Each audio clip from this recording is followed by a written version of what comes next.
عمارت تعمیر ہوتی ہے۔ اب یہ شریعت جو آج ہمارے پاس موجود ہے یہ کیسے ہم تک پہنچی، تھوڑا سا ہم اس کا جائزہ لیتے ہیں کہ سب سے پہلا دور جو تھا وہ اللہ کے نبی صلی اللہ علیہ وسلم کا دور تھا کہ جس زمانے میں وحی اترتی تھی اور اللہ کے نبی صلی اللہ علیہ وسلم براہ راست صحابہ کرام کے درمیان موجود تھے، جو مسئلہ پیش آتا آ کر آپ سے پوچھا جاتا۔ چنانچہ سینکڑوں مثالیں اس طرح کی ملتی ہے کہ صحابہ کرام آ کر پوچھتے اللہ کے نبی نیکی کیا چیز ہے، اللہ کے نبی گناہ کیا چیز ہے، اللہ کے نبی کیا چیز خرچ کرنا چاہیے، یسألونک ماذا ينفقون، کیا خرچ کرنا چاہیے، اے اللہ کے نبی صلی اللہ علیہ وسلم مجھ سے گناہ ہو گیا، نعوذ باللہ مجھ سے زنا ہو گیا، کیا کرنا ہے؟ جو مسئلہ پیش آتا تھا، کرنے کی باتیں بھی نہیں کرنے کی باتیں بھی براہ راست اللہ کے نبی صلی اللہ علیہ وسلم کو سے جا کر پوچھ لیا جاتا، یا آپ کو دیکھ لیا جاتا۔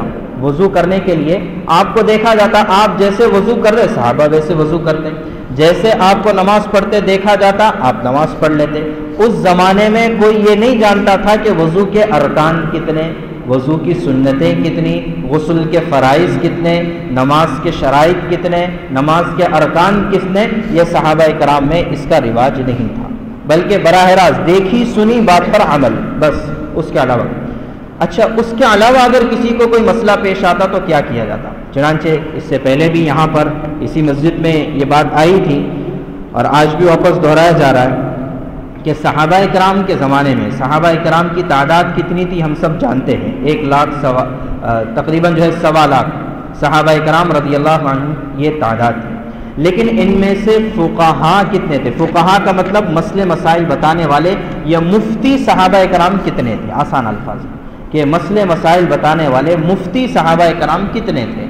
تو اس میں علماء نے لکھا ہے، علامہ ابن خلدون نے اور ابن القیم رحمۃ اللہ علیہ نے بات لکھی ہے کہ 1,00,000 صحابہ کرام میں سے صرف اور صرف 130 صحابہ ہیں جنہوں نے کبھی ایک مسئلہ بھی بتایا ہوگا، تو ان کو جو ہے علماء نے جمع کیا، 130 صحابہ کرام کی فہرست ملتی ہے کہ جو مفتی صحابہ کرام کہلا سکتے ہیں۔ تو اب 130 کے علاوہ اتنی بڑی تعداد ہے، وہ کیا کرتے تھے؟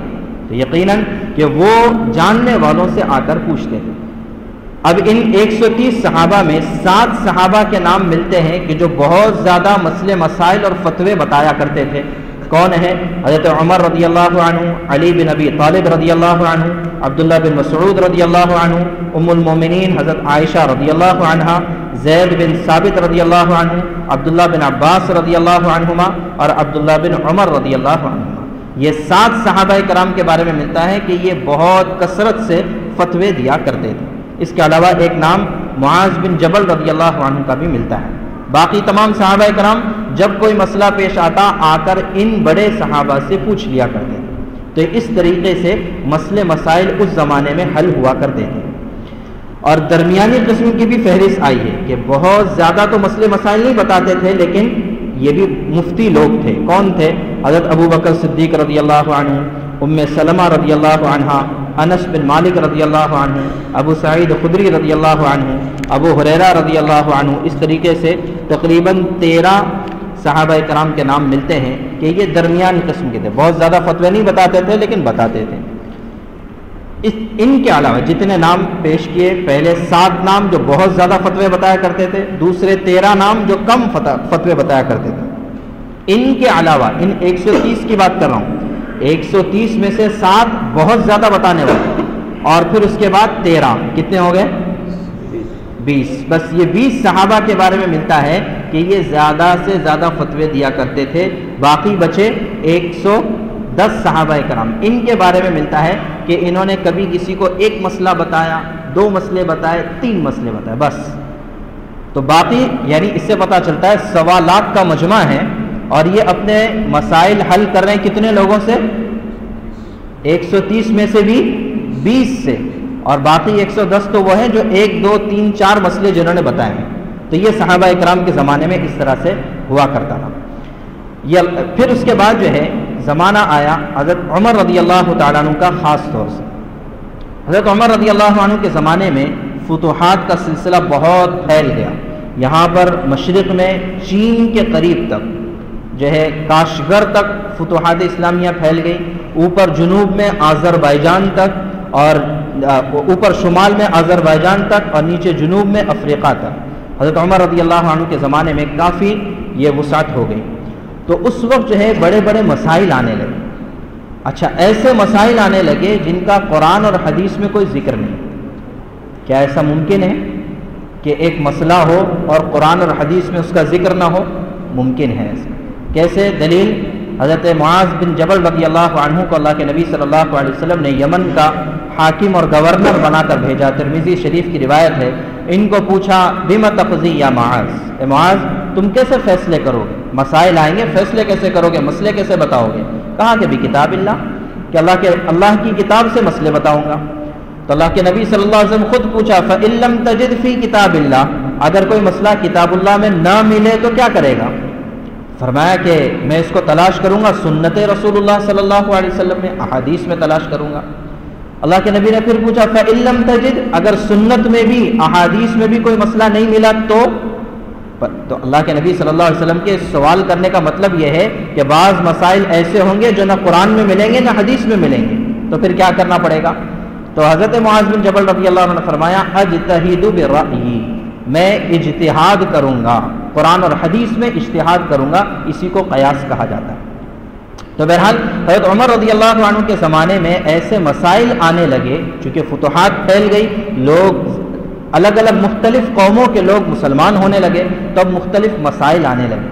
حضرت عمر رضی اللہ عنہ نے اپنے زمانے میں ایک بہت بڑا کارنامہ یہ کیا کہ جب بھی کوئی نیا مسئلہ آتا جو قرآن اور حدیث میں نہیں ہوتا تھا تو یہ کرتے تھے کہ صحابہ کرام جو اس وقت کے بڑے فقہا اور مفتی صحابہ کرام تھے ان کو بلا لیتے اور ان سے بحث ان سے ڈسکس کرتے کہ بھائی اس مسئلے کا قرآن اور حدیث میں کیا جواب ہو سکتا ہے۔ ڈائریکٹ تو نہیں ملے گا، ڈائریکٹ قرآن اور حدیث میں تو نہیں ملے گا، اگر ڈائریکٹ ہوتا تو حضرت عمر خود بتا دیتے، لیکن ڈائریکٹ نہیں ہے تو اب غور کرو، فکر کرو، اجتہاد کرو، قیاس کرو۔ تو اب جو ہے ان لوگوں کی جو رائے ہوتی اور ایک رائے، اگر سب ایک رائے پر متفق ہو جاتے حضرت عمر رضی اللہ عنہ اسی کا فیصلہ کر دیتے۔ اسی کو کہا جاتا ہے اجماع۔ اجماع کا مطلب صحابہ کرام کا کسی ایک مسئلے پر اتفاق کر لینا۔ بہت سارے مسائل میں اجماع ہوا ہے۔ مثال کے طور پر مشہور مسئلہ جو ہے تراویح کا مسئلہ ہے کہ کتنی رکعت پڑھنی چاہیے۔ اللہ کے نبی صلی اللہ علیہ وسلم سے صحیح تعداد منقول نہیں ہے، الگ الگ روایتیں ملتی ہے، لیکن حضرت عمر رضی اللہ عنہ نے صحابہ کرام کے جماعت کے سامنے اس بات کا اعلان کیا، فیصلہ کر دیا کہ 20 رکعت تراویح پڑھی جائے گی، اور تمام صحابہ کرام نے اس کو مان لیا۔ اس کو کہا جاتا ہے اجماع۔ تو قرآن اور حدیث کے بعد تیسرے نمبر کی سب سے بڑی دلیل ہے وہ اجماع۔ اس طرح کے اور بے شمار مسائل حضرت عمر رضی اللہ عنہ کے زمانے میں پیش آئے۔ اور پھر اس کے بعد چوتھے نمبر پر قیاس ہے، جس کا قیاس کو میں نے کہا کہ اس کو اجتہاد بھی کہا جا سکتا ہے، استنباط بھی کہا جا سکتا ہے۔ قیاس کا مطلب کیا؟ قیاس کا مطلب یہ نہیں، اس کی وضاحت انشاءاللہ اور آگے بھی آئے گی۔ قیاس کا مطلب یہ نہیں کہ اپنی عقل لڑا کر کوئی مسئلہ بتانا، یہ تو گمراہی ہے اور یہ ناجائز ہے۔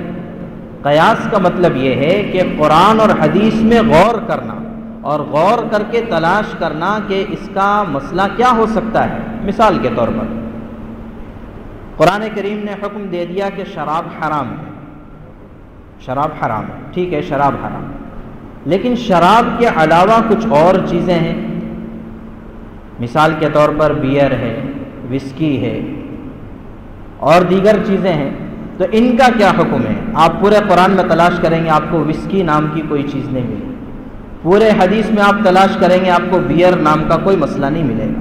تو اب کیا کرنا ہے؟ اب اجتہاد کرنا پڑتا ہے، قیاس کرنا پڑتا ہے کہ یہ چیز حرام ہے کہ حلال ہے۔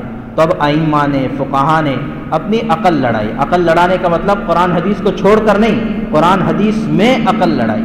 تو اب دیکھا کہ شراب حرام اس وجہ سے ہے کہ اس کے اندر نشہ ہوتا ہے۔